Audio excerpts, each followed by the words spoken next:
오늘 우리 주신 하나님의 말씀 요한계시록 14장 1절에서 5절까지의 말씀입니다. 한 절씩 교독하도록 하겠습니다. 또 내가 보니 보라 어린 양이 시온산에 섰고 그와 함께 14만 4천이 서 있는데 그들의 이마에는 어린 양의 이름과 그 아버지의 이름을 쓴 것이 있더라. 내가 하늘에서 나는 소리를 들으니 많은 물소리와도 같고 큰 우레소리와도 같은데 내가 들은 소리는 검은 고 타는 자들이 그 검은 고를 타는 것 같더라. 그들이 보좌 앞과 내 생물과 장로들 앞에서 새 노래를 부르니 땅에서 속량함을 받은 14만 4천 밖에는 능히 이 노래를 배울 자가 없더라. 이 사람들 보이지 아니하고 순결한 자라 어린 양이 어디로 인도하든지 따라가는 자며 사람 가운데에서 속량함을 받아 처음 익은 열매로 하나님과 어린 양에게 속한 자들이니 함께 읽습니다. 그 입에 거짓말이 없고 흠이 없는 자들이더라. 아멘. 자리에 앉으시기 바랍니다. 할렐루야. 거룩한 주일 주님 전에 나와 예배드리시는 성도님들을 주님의 이름으로 환영합니다. 우리 옆에 있는 분들과 사랑의 구절 나누겠습니다. 인사합시다. 사랑합니다. 축복합니다.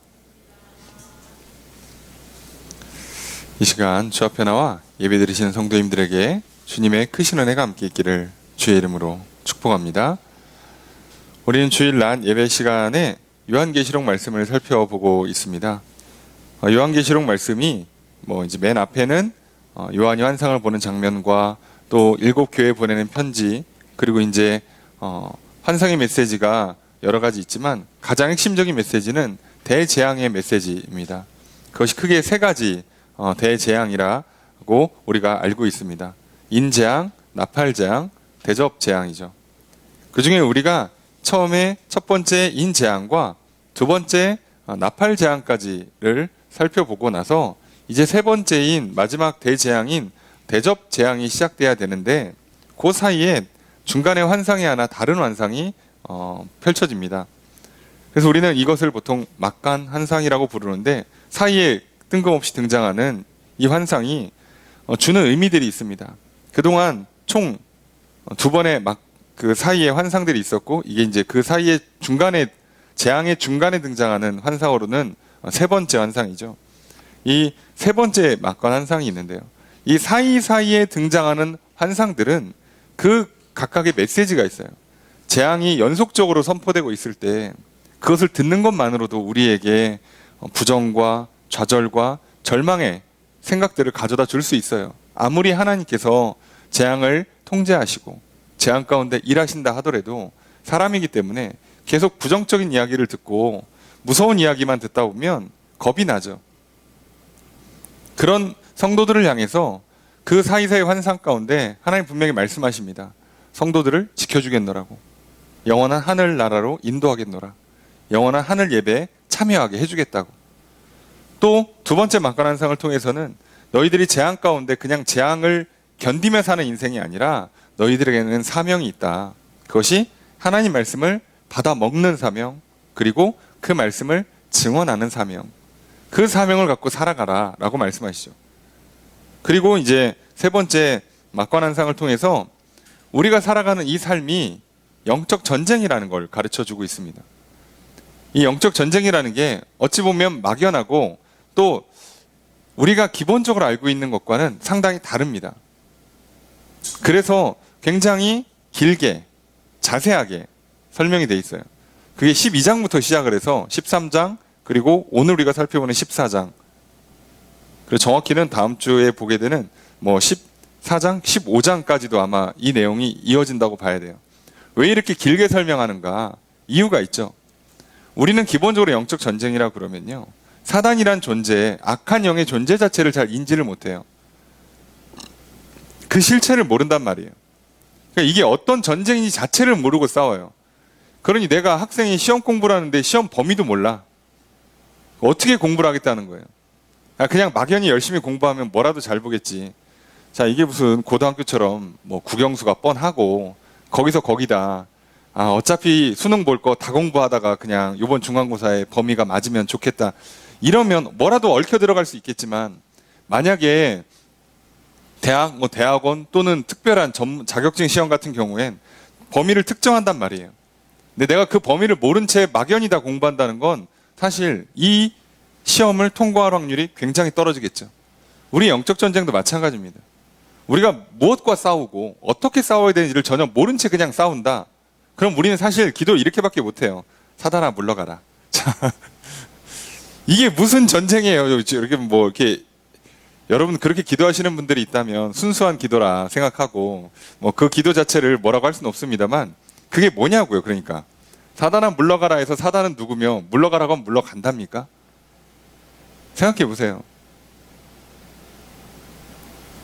우리가 뭐를 하는지를 명확히 알지 못한 채 싸운다는 건 굉장히 위험한 일이 생겨요.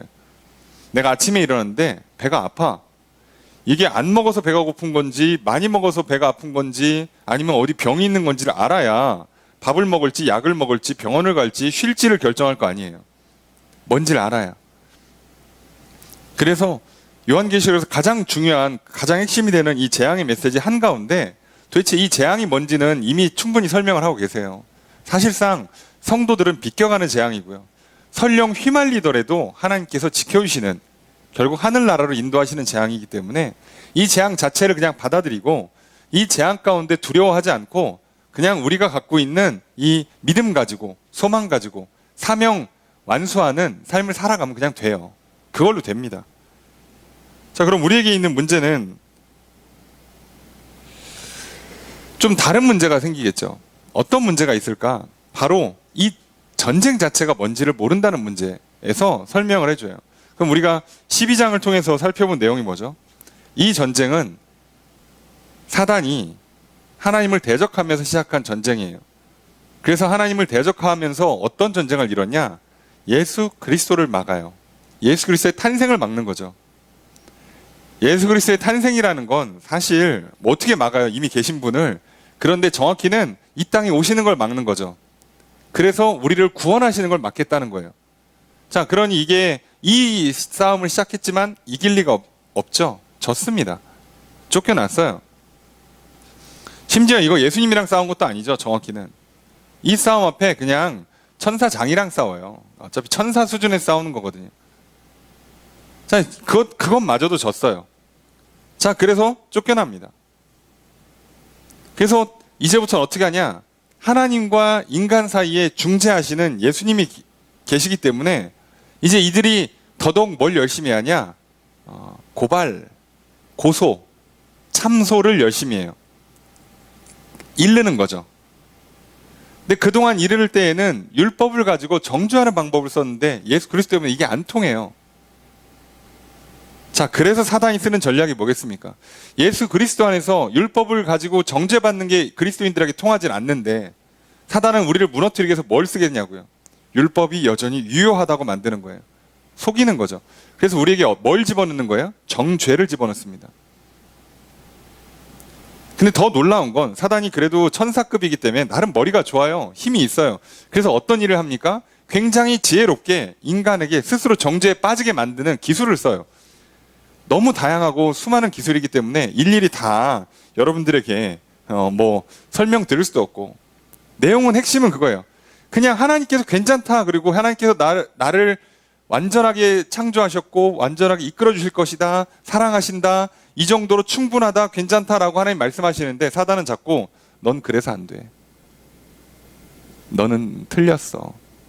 너는 이미 한계가 명확하고 너는 벌써 잘못한 게 너무 많고 너는 안 될 거야. 이번 생은 망했어. 사랑받기 힘들 거야. 성공하기 어렵단다. 라고 평가를 하고 정죄를 내려요. 이 작업에 넘어가지 않아야 되는 거죠. 우리의 싸움의 시작은 여기서부터 시작해요. 그걸 가지고 이제 사단은 어떡합니까? 성도들의 발목을 잡으려고 해요. 그래서 별의별 방식으로 발목을 잡죠.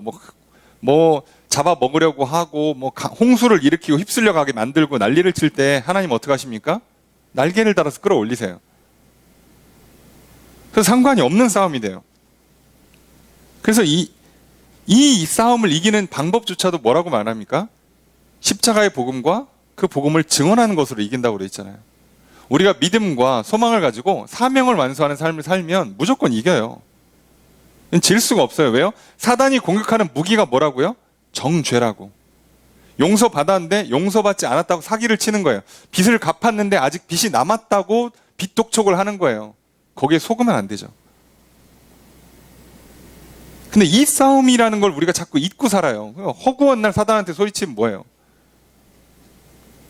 그래서 이거를 알려주기 위해서 이걸 열심히 설명하는 거예요. 그리고 나서 우리가 지난주 살펴본 13장에 이거의 실체를 드러내는 거죠.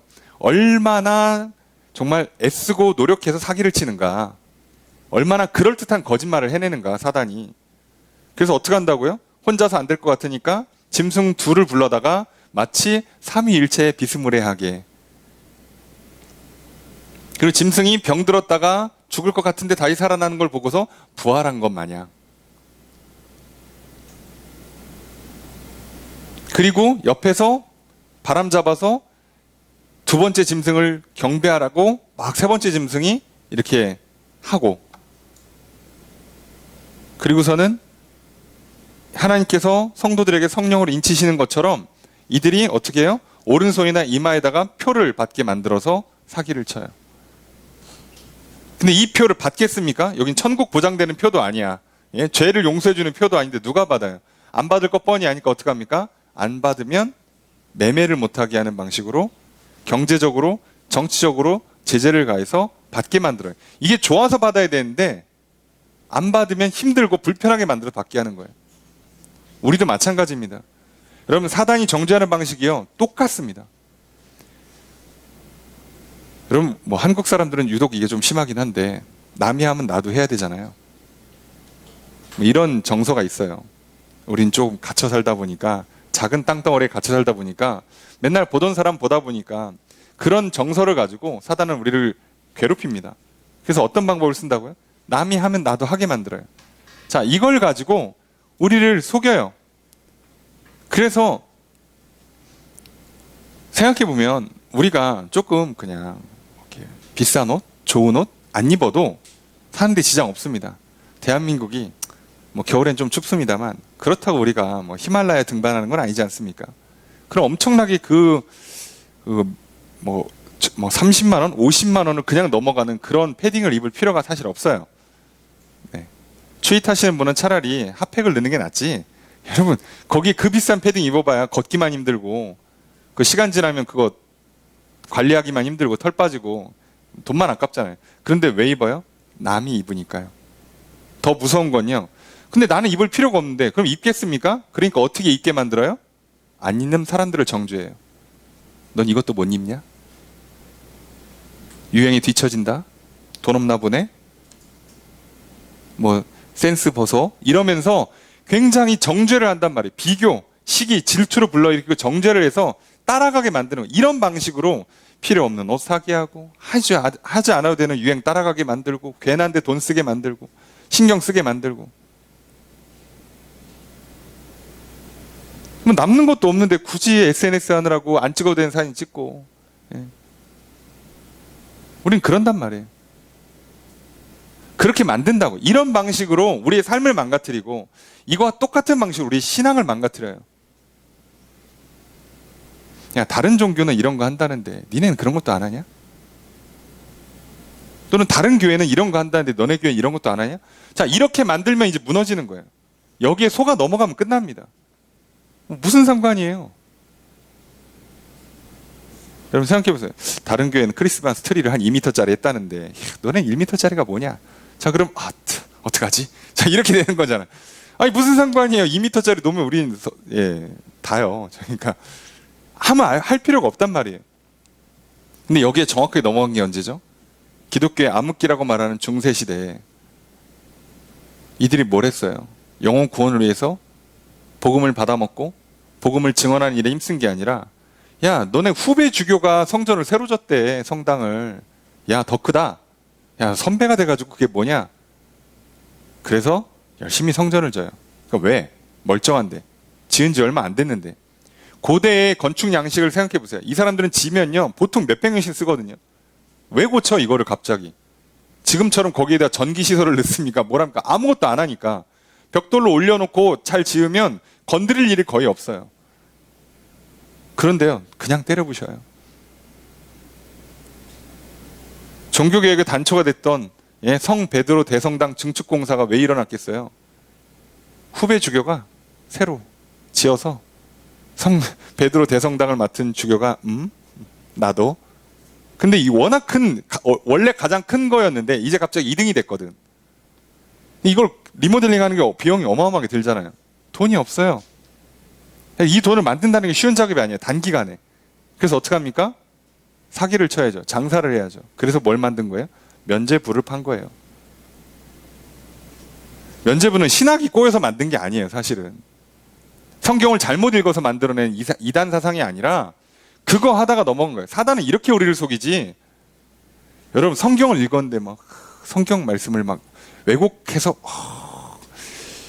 하나님 말씀이 이런 뜻이 아닌가 봐. 이렇게 이해하기 어려운 문구가 돼 있지 않아요. 성경 자체에 그런 논리적인 모순을 만들어낼 게 아예 있질 않아요.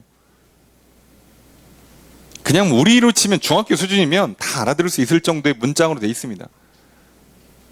그 정도인데도 왜 속느냐? 사단은 이런 방식으로 속여요.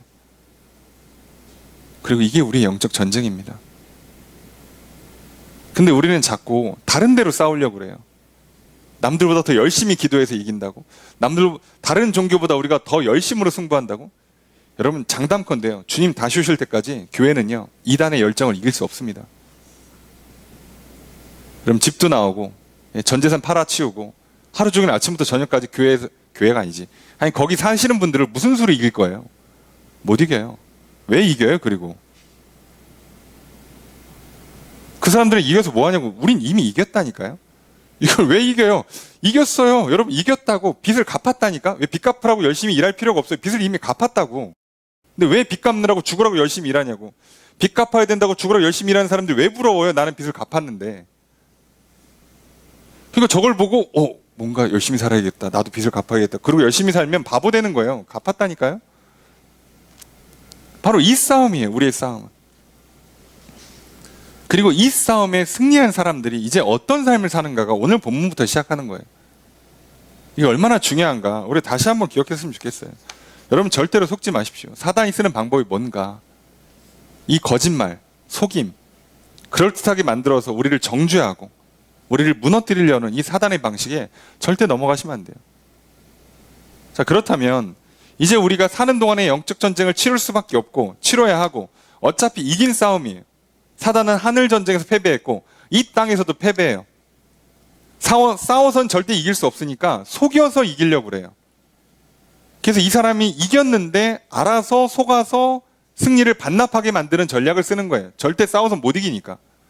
여러분, 착각하지 마세요. 사단과 싸워서 사단이 우리를 이길 수 있다고 생각하지 마세요. 사단은 못 이깁니다. 이길 거였으면 그냥 밤에 와가지고 맨날 겁주고서는 꿇어라 이러지. 뭘 이렇게 속여요. 여러분, 이기는 사람이 이렇게 안 하는 거예요. 내가 힘이 센데 왜 속여? 그냥 한 대 때리면 되지. 여러분, 우리가 정확하게 정신을 차리셔야 돼요. 절대로 사단은 우리를 못 이겨요. 기본적으로 못 이겨요. 그리스도도 당연히 못 이기고 다른 천사도 못 이기고 못 이겨요. 그래서 속이는 거예요. 근데 속이는 거는 엄청 잘해요. 이걸 조심하셔야 된다고. 속이는 걸로는 천상계, 지상계, 탑이기 때문에 여기를 조심하셔야 된다고요. 이건 우리가 못 이겨요. 속이는 싸움으로는 우리가 못 이겨요. 그래서 일일이 다 거짓말이 뭔가를 분별한다는 건 불가능해요. 그래서 뭐 하라고요? 진리를 받아 먹으시고 그걸 전하는 것만 열심히 하시라고. 거짓말 일일이 들으시면서 분별하면요, 피곤합니다. 아차하는 순간 넘어가요. 너무 잘해, 거짓말을. 못 이긴다고요. 우리는 이 영적 전쟁을 기본적으로 이겨놓은 싸움을 싸우는 거니까 안 뺏기는 싸움, 지키는 싸움을 싸운다는 걸 기억하시고, 그럼 사단이 어떻게 한다고요? 거짓말, 그리고 욕망, 이런 걸 가지고 우리를 충동질해요. 유혹합니다. 그래서 속게 만들고 넘어지게 만들고 죄짓게 만들고 정죄받게 만들어서 결국은 믿음을 떨어뜨리고 구원의 길에서 멀어지게 만드는 거예요. 그리고 이 싸움을 우리 힘으로는 절대 못 이겨요. 여기는 천사였던 영적 존재가 와서 속이는데 그럼 우리는 혼자 어떻게 이겨요? 그래서 이 싸움을 이미 공정한 싸움이 되고 이길 수 있는 싸움이 되게 하기 위해서 예수님께서 성령을 보내주십니다. 그럼 여기는 진리의 영이 있고 여기는 거짓말하는 영이 있어요. 자, 이 영적 전쟁을 싸우는 거예요. 절대로 힘싸움 하는 게 아닙니다. 무력 싸움이 아니에요. 그리고 무력 싸움 하면 어차피 사단이 져요. 진리의 싸움입니다. 자, 그리고 이 싸움의 결말이 뭘까? 오늘 우리는 말씀을 통해 살펴보려고 그래요. 1절 말씀 함께 읽겠습니다. 시작.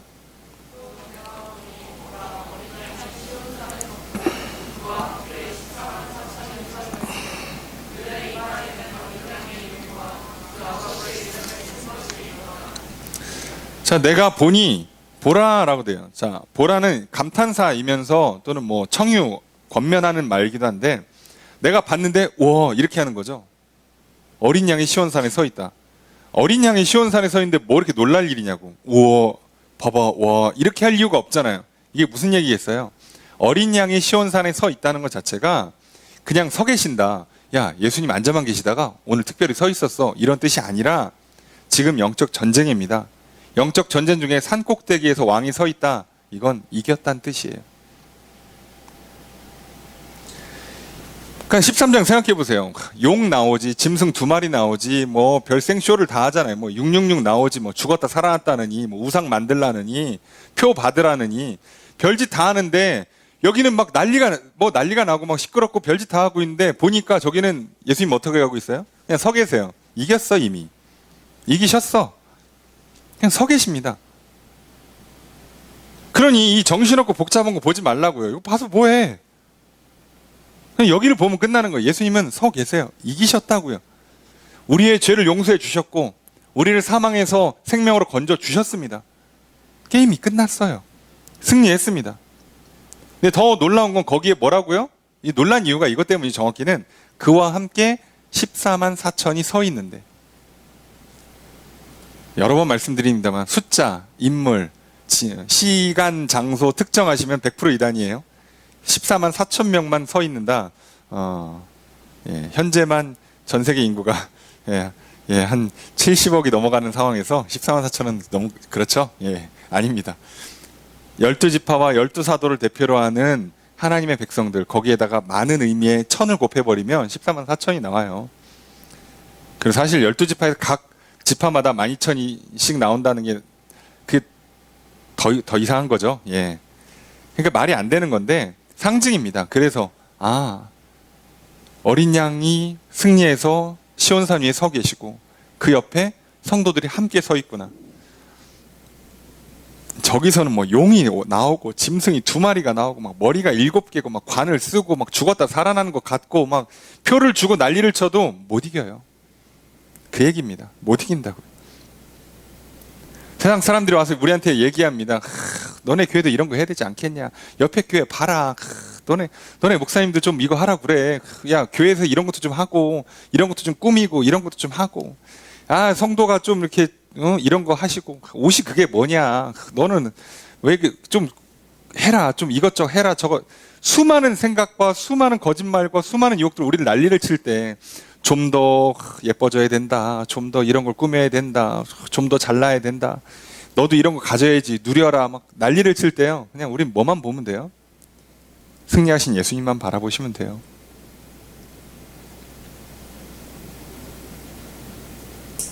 엄청 좋은 겨울 패딩을 사서 입으면 뭐합니까? 겨울에 춥질 않으면. 어디다 쓰시려고? 그렇잖아요. 우리나라는 사계절이잖아. 그러니 옷을 너무 많이 갖고 계셔도 집이 크신 분들은 괜찮겠습니다만 그렇지 않으신 분들은 보관하는 것도 일이에요. 여름엔 또 엄청 습하죠. 잘못하면 어떻게 됩니까? 그 비싼 돈 주고 산 거 관리 잘못해가지고 배려요 옷을. 왜 하냐고.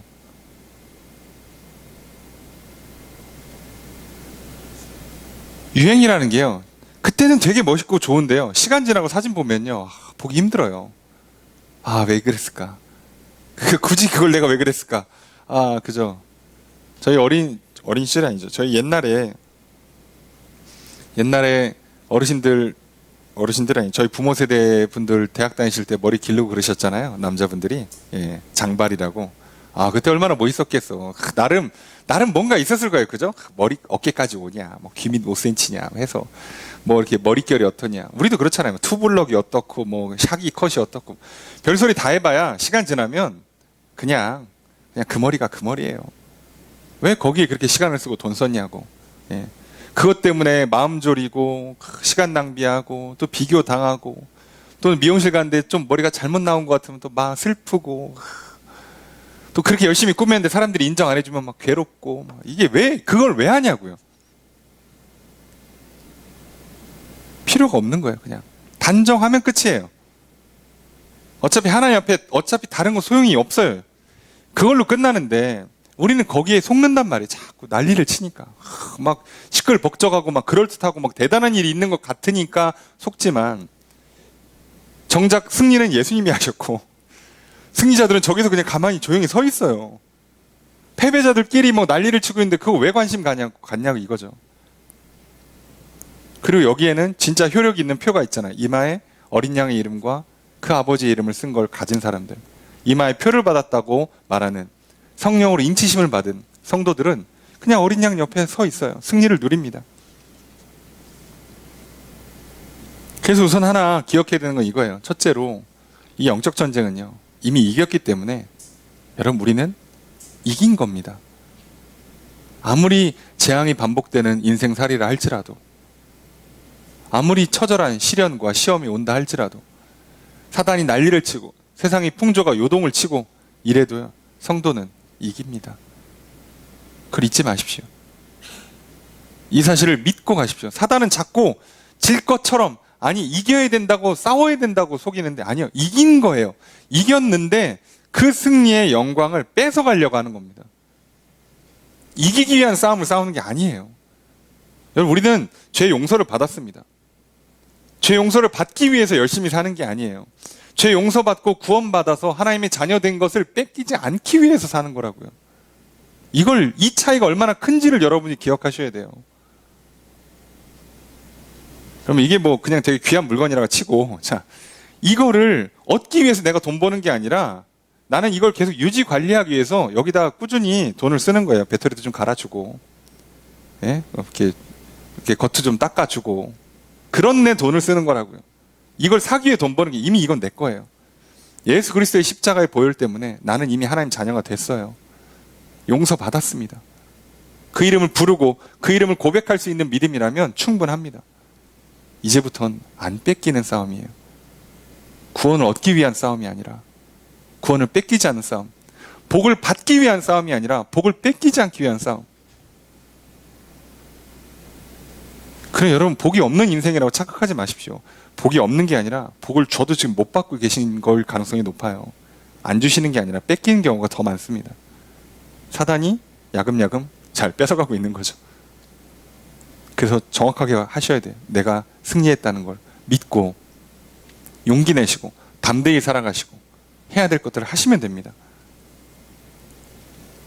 2절과 3절이 이제 그 사람들이 그 하늘의 시온산 위에 서서 뭘 하는가에 대한 이야기인데요. 2절에 보니까 내가 하늘에서 나는 소리를 들으니 많은 물소리 같고 큰 우레소리 같은데 라고 돼 있어요. 소리가 나요. 소리를 들어봤더니 많은 물소리. 많은 물이 한 번에 떨어지는 소리. 그냥 폭포 소리 정도로 이해하시면 돼요. 홍수 나서 막 물이 흘러가는 그런 그 소리 있죠. 그 소리라고 생각하시면 되고 큰 우레소리. 천둥 치는 소리예요. 자, 그러니까 크고 웅장한 소리가 나요. 하늘에서. 그리고 내가 들은 소리는 검은 고 타는 자들이 그 검은 고를 타는 것 같더라. 이거를 뭐 검은 고라고 해야 되는데 사실 여러분 잘 생각해 보시면 그 당시에 그 지역에 검은 고가 있겠습니까? 그죠? 예, 현악기예요, 현악기. 예. 비파라고 하셔도 되고 예. 수금, 뭐 기타와 같은 거라고 생각하셔도 되는데 그냥 우리가 할 수 있는 가장 좋은 표현이 이제 검은 고였던 거죠. 그런 현악기에 연주하는 것처럼 선율이 있단 말이에요. 그럼 이게 무슨 얘기예요? 분명히 소리는 엄청 크고 웅장한데 시끄러운 소리가 아니라 아름다운 소리란 말이에요. 이 소리가 하늘에 들립니다. 하늘 예배에 들리는 소리가 이거예요. 여러분 우리가 믿음 안에 바로 서 있잖아요. 그러면요 하나님의 말씀이 이렇게 들릴 거예요. 크고 위엄 있으면서 아름답게. 예배를 드리고 찬양을 부르는 소리가 이렇게 들릴 거라고요. 크고 웅장하고 아름답게. 그런데 여러분, 우리가 믿음 안에 서 있지 못하면요, 그냥 설교는 잔소리 되기가 쉽고요, 찬양은 뭔가 장르나 취향이 안 맞으면 마음에 안 드시거나 시끄럽게 들을 수도 있고요. 교회에서 이렇게 막 드럼을 쳐 뭐 이러면서 아 시끄러 귀 떨어지겠네 막 이러면서 그럴 수 있다고요. 여러분, 이건요, 악기 연주를 잘해서 뭐 교회 음향이 좋고 뭐 설교자의 목소리가 좋고 이게 아니라요, 우리가 믿음 안에 서 있으면요, 하늘의 예배에 참여하는 사람들에게 들리는 소리예요. 이렇게 같이 들린다고요. 같더라라고 계속 표현하잖아요. 실제로 이 소리란 뜻이 아니에요. 이렇게 들리는 거예요. 이렇게. 그럼 여러분, 혹시 예배 가운데 설교 시간에 좀 졸리시면, 여러분 특별히 피곤하시거나 아프신 게 아니라면 지금 여러분의 믿음이 조금 강하지 못하다라고 이해하시면 돼요. 이게 농담이 아니라 진담입니다. 진짜로. 그렇게 안 들리는, 이게 졸리게 들릴 수가 없어요. 하나님 말씀이, 찬양 소리가, 예배의 시간이 졸리게 다가오기가 어려워요. 왜냐하면 이렇게 크고 웅장하고 아름다운 소리가 나기 때문에. 그리고 그 소리를 듣기만 하는 게 아니라 3절에 보면 부릅니다. 나도 그걸 불러요. 그 아름다운 소리를 듣고 나도 그 노래를 배워서 부르는데 어떻게 자냐고 조냐고 딴짓할 수가 있겠냐고요. 그래서 이게 예배예요. 예배라는 게 이렇게 들어오는 거예요, 여러분. 그러니 믿음 안에 제대로 서서 승리의 영광을 누리는 사람들은 예배를 이렇게 드린다고요. 이런 예배를 누린다고요. 얼마나 좋습니까? 예배 가운데 이렇게 웅장하고 그저 크고 웅장한 소리, 아름다운 소리를 듣고 나도 그 화음에 동참하고 얼마나 아름다워요. 행복해요. 예배 자체가 즐거워지죠.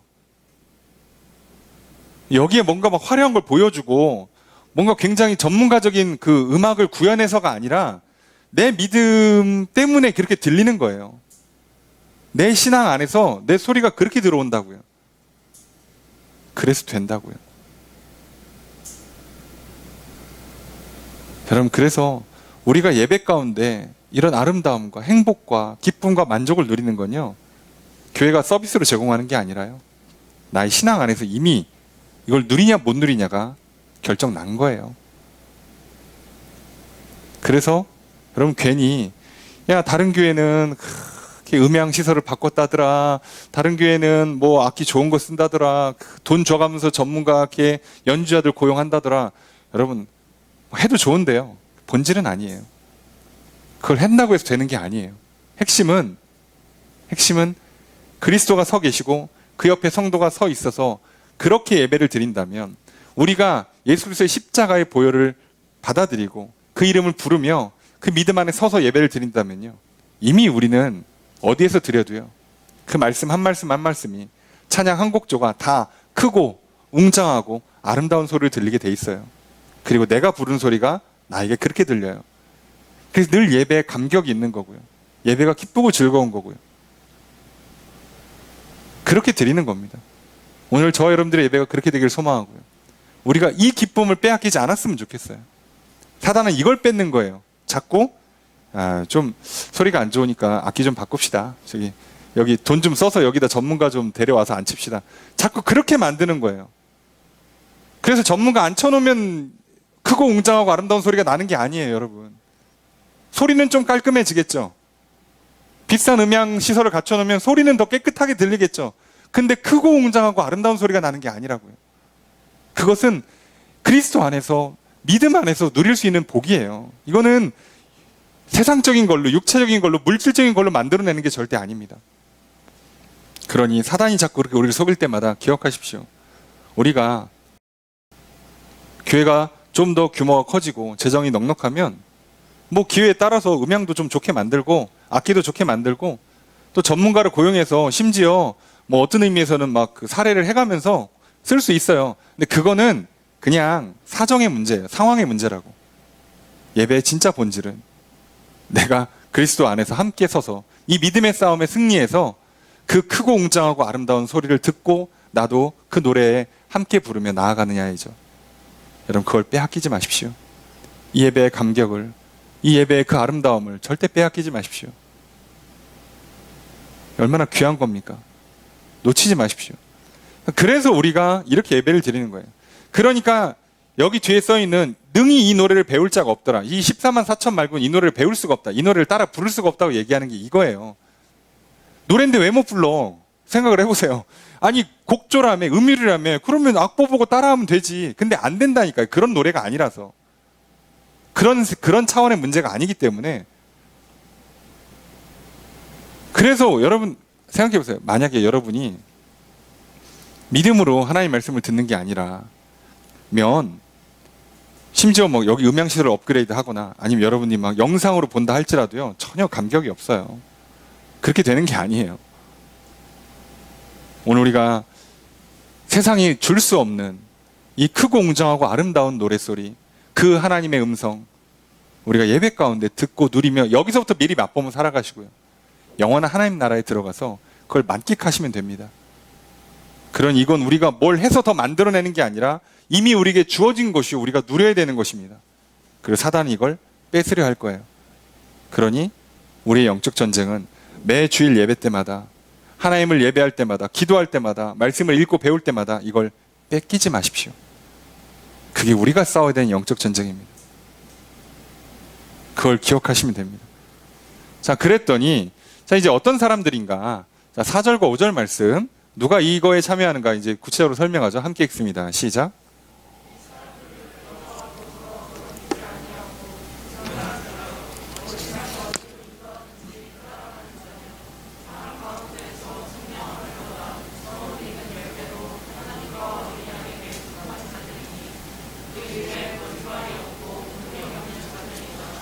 자, 이 사람들이 누구냐? 14만 4천에 대한 설명이죠. 누구냐? 여자와 더불어 더럽히지 않았다. 남자란 뜻인가? 아니죠. 자, 이렇게 읽는 게 아니에요. 자, 그럼 여자와 더불어 더럽히지 않았다. 순결한 자다. 자, 이것은 어린 양의 신부로서의 의미예요. 남녀의 성별의 문제가 아니라. 자, 그러면 여자와 더불어 더럽히지 않는 순결한 자란 얘기는 어린 양의 신부로서 다른 여자를 만나서 음행하는 일을 하지 않았다는 얘기예요. 그럼 이 개념은요, 구약에도 있잖아요. 하나님께서 이스라엘 백성들을 책망할 때 뭐라고 그래요? 너희들은 우상 숭배하는 것을 단순히 이게 다른 데 가서 하고 그래, 혼내키는 게 아니라 너희는 간음했다고 얘기하죠. 하나님과 이스라엘 백성 사이의 언약은요, 단순히 이스라엘 백성들은 여호와를 우리의 하나님, 우리의 신으로 섬기고 여호와 하나님은 이스라엘을 자기 백성으로 삼는 것이 단순히 그냥 신인 관계를 맺는 게 아니라 하나님 입장에서는 이걸 결혼으로 받아들인단 말이에요. 그런 의미로 받는 거예요. 정말 신뢰해야 되고 정말 사랑해야 되는 관계. 그래서 이 땅에서 가장 하나님과 인간 사이의 관계를 가장 비슷하게 설명할 수 있는 게 결혼한 부부 관계예요. 이렇게 신앙을 지켜야 되는데, 그러면 이들이 여자와 더불어 더럽혔다, 순결하지 않다는 얘기는 무슨 얘기겠어요? 우상 숭배를 했다는 얘기예요. 다른 신을 섬겼다는 뜻이죠. 그럼 우상 숭배가 뭐겠어요? 구약에는 구체적으로 우상이라고 부르고 신약으로 넘어오면 주로 이단 사상들이죠. 그리고 오늘날 오면 우상이나 이단보다도 더 심각한 문제, 내가 만든 신, 사단이 유혹하는 가장 최근에 가장 정밀한 방법, 이렇게 하면 행복할 거야, 이렇게 하면 성공할 거야, 이거 해야 돼 라고 해서 우리를 무너뜨리죠. 그래서 하나님 아닌 다른 것에 구원이 있다고, 행복이 있다고 착각하게 만드는 거죠. 여러분, 우리는 재앙의 시대를 살아요. 그 중에 한 가지 재앙이, 우리의 그 젊은 세대들은요, 내 집 마련의 재앙을 만나고 있잖아요. 예. 도저히 맞벌이로 벌러서 집을 살 수 있는 희망이 사라져 있어요. 예. 저도 그렇고 많은 젊은 세대들이 그럴 거예요. 자, 그럼 어떡하라고요? 하나님께서 우리에게 주신 뜻은 뭐예요? 그 재앙을 맞이하라고요. 근데 걱정하지 말 것은 재앙 가운데 지켜주겠다고. 너희들 잘 것 하나 못 마련해 주신 하나님이 아니에요. 그리고 이 재앙 가운데 구원을 베풀어 주시면 때를 따라 심지어 이 재앙 가운데에서 집을 주시는 복까지도 받아요. 이건 받아도 그만, 못 받아도 그만인 거예요. 자, 그런데 사단은 어떻게 한다고요? 집을 얻어야 행복하지. 그렇게 너 2년마다 3년마다 이사 다닐래? 집을 갖고 있어야지. 근데 지금이 기회야. 끌어모아. 너의 모든 걸 다 끌어모아. 투자하라고. 그 심지어 성공한 사람이 있고 성공 못한 사람이 있죠. 성공 못한 사람은 이때부터 지옥이고요. 성공한 사람은 이제 지옥이 시작돼요. 놀랍게도. 천국이 펼쳐지는 게 아닙니다. 이제부터 이제 집에 매여서 집값 떨어지면 지옥. 어차피 올라도 지옥이에요. 왜요? 그거 팔아도 어차피 난 또 새 집을 살 수가 없잖아요. 같이 오르니까. 이미 이거에 빠지는 순간 넘어지는 거예요. 하나님께서 복을 주셔서 넉넉히 누리게 하시면요. 여러분 설마 내가 평생에 집 하나 못 살 정도로 돈을 못 벌까? 하나님 복을 주셨는데. 근데 그런 물질의 복이 없다면 설마 내가 잠잘 곳 하나 못 마련하고 살겠습니까? 왜 두려워하냐고. 걱정하지 마세요. 분명히 하나님 안에 믿음 안에 살고 있는 사람들에게 복을 주시고요. 기회를 주실 거예요. 그러니 오늘 평안을 누리시고 행복하게 사시다가 하나님 물질의 복을 주시면 넉넉히 누리다가 필요한데 집을 사야 되는데 집 살 능력까지 하나님 주셨다. 그럼 사면 돼요. 누리시라고요. 근데 없다. 그러면 또 그걸 누리시면 돼요. 아, 하나님께서 그냥 2년마다 또 새로운 곳으로 가라 하시는구나. 아, 불편해도 가면 되지 뭐. 그럼 또 그 뜻으로 알고 비싼 가구 사지 마시고, 예, 가볍게 살림 가볍게 유지하시면서 가면 돼요. 그게 왜 문제냐고.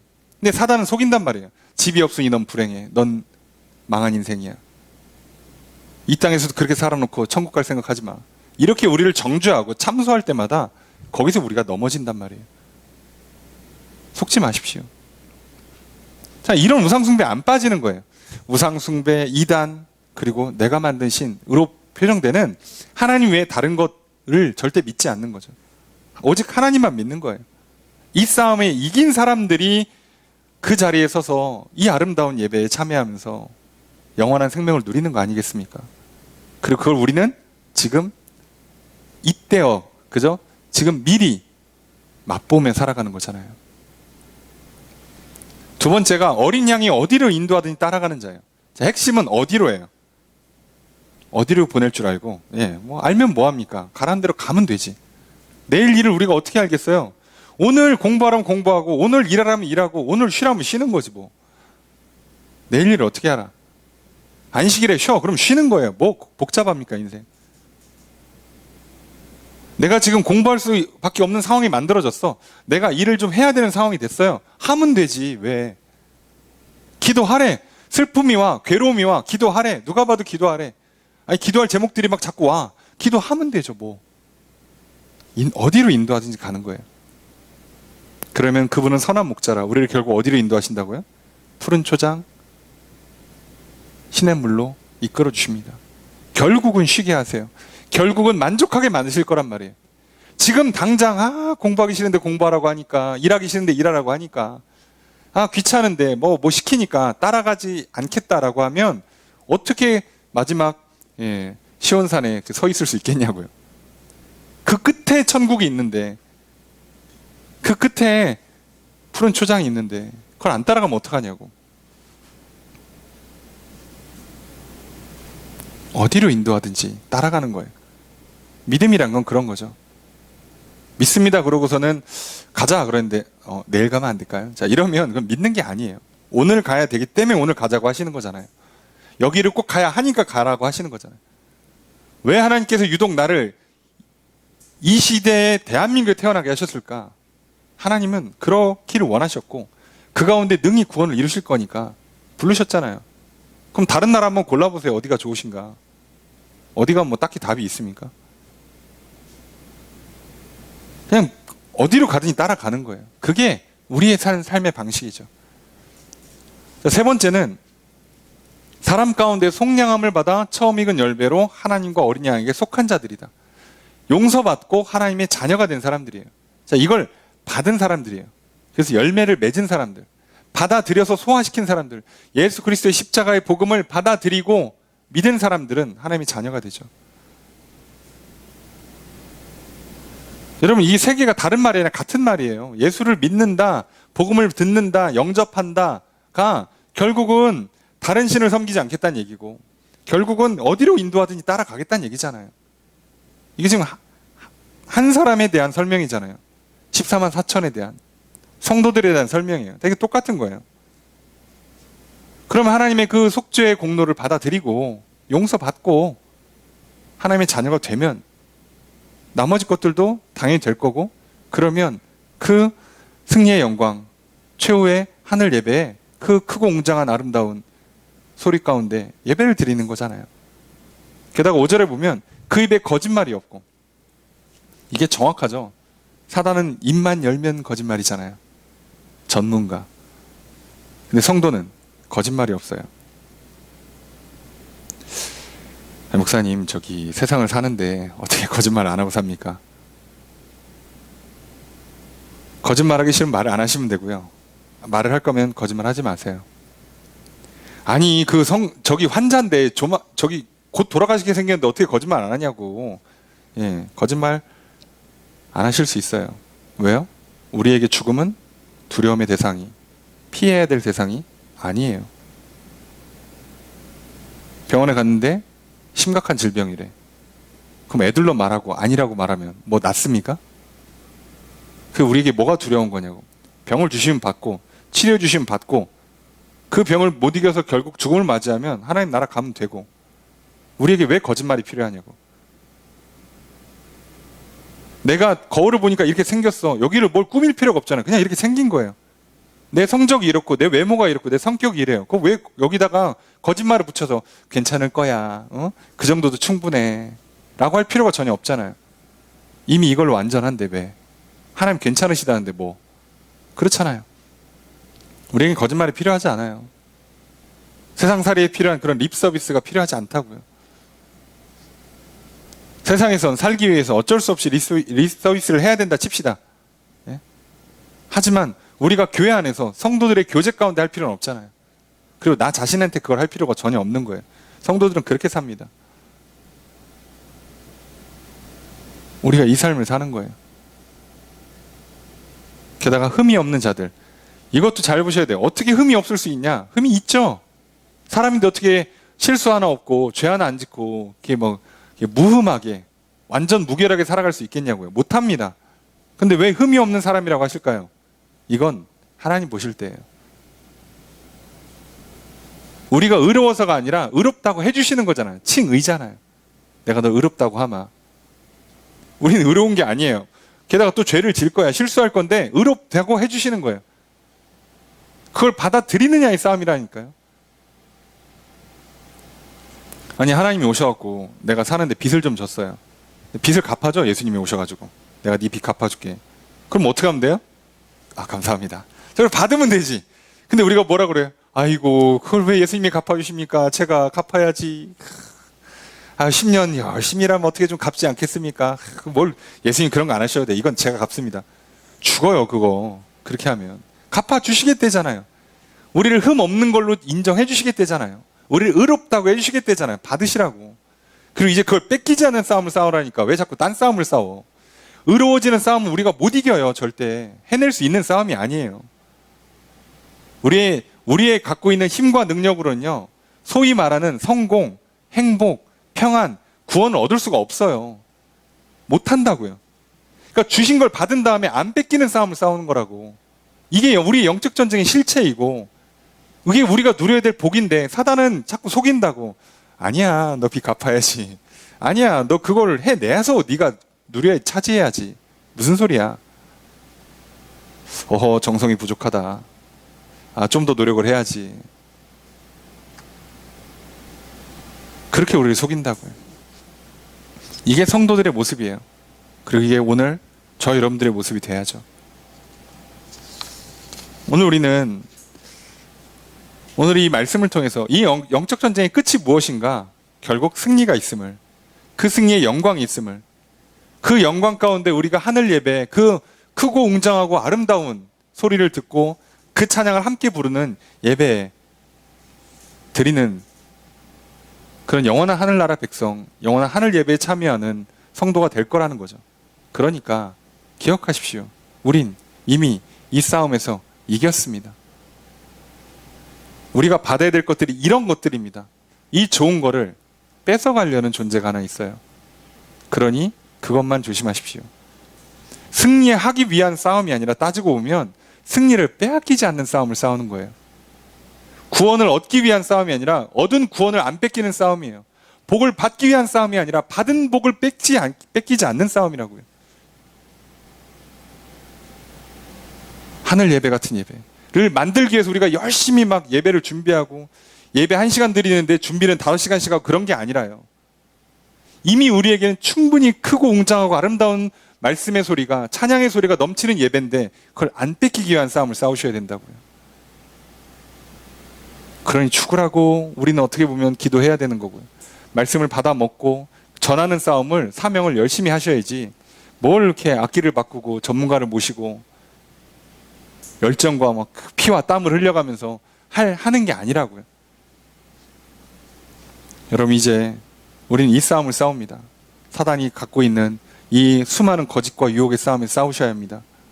그러니 우리가 이길 수 있는 방법은 오직 믿음. 예수 그리스도의 십자가의 보혈과 그분이 주시는 그 진리의 말씀을 믿는 것 밖에 없습니다. 그리고 그분께서 이것을 할 수 있도록 성령을 보내주셔서 도와주십니다. 말씀도 생각나게 하시고 그걸 감당할 수 있는 힘도 주십니다. 그러니 절대로 내 힘으로는 못 싸운다는 뜻이기도 하고요. 내 힘으로는 못 이깁니다. 예수 그리스도의 은혜를 받아 누리심으로 이기시고요. 성령의 도우심을 받아 이기십시오. 그리고 이미 이긴 싸움을 빼앗기지 않기 위한 이 싸움에서도 예수 그리스도 안에서 성령의 도우심을 따라서 넉넉히 승리할 것입니다. 그 승리함으로 말미암아 늘 평안하고 행복하고 그 승리자가 누려야 되는 그 많은 복들을 다 누리시길 바랍니다. 그렇게 살으라 우리에게 또 오늘 주신 말씀입니다. 이 말씀을 기억하시면서 또 이 한 주에 시작되는 영적 전쟁 앞에서 싸우시고요. 이미 이긴 싸움이니까 이기기 위한 싸움이 아니라 승리를 빼앗기지 않는 싸움 끝까지 싸우시고요. 사단이 주는 수많은 거짓과 유혹 앞에서 여러분 진리를 붙잡고 그리스도의 십자가의 보혈을 의지하시고 성령의 도우심을 따라 이기십시오. 그렇게 살아가신다면 우리의 삶에 늘 아름다운 예배가, 아름다운 인생이 펼쳐지게 될 것입니다. 그런 복된 삶을 또 이 땅에 살아가시고 영원한 천국 복락을 누리시는 저 여러분들이 되시기를 주의 이름으로 축복합니다.